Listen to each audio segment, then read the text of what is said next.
Shalom, saudara dikasihi Tuhan.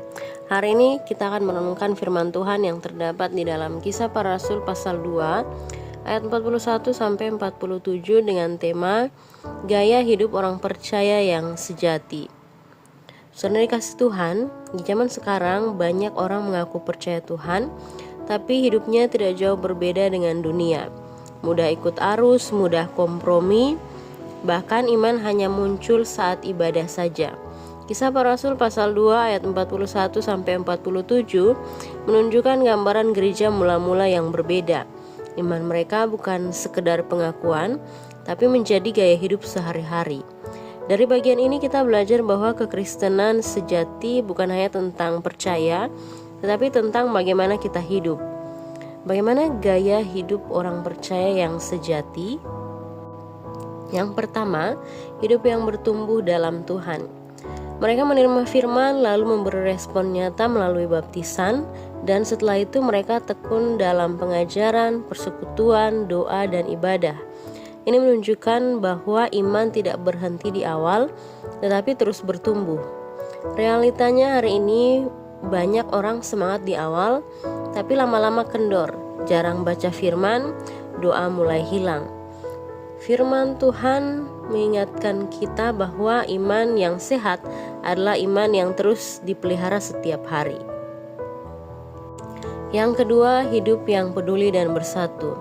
Jemaat mula-mula tidak hidup egois, mereka saling berbagi dan memperhatikan kebutuhan satu sama lain.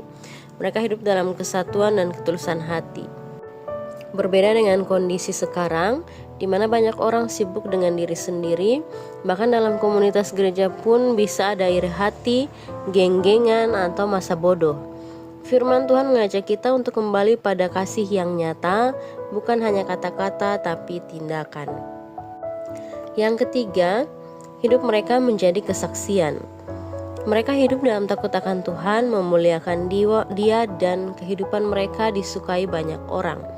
Akibatnya, Tuhan sendiri yang menambahkan jiwa-jiwa setiap hari. Artinya hidup yang benar di hadapan Tuhan akan berdampak bagi orang lain.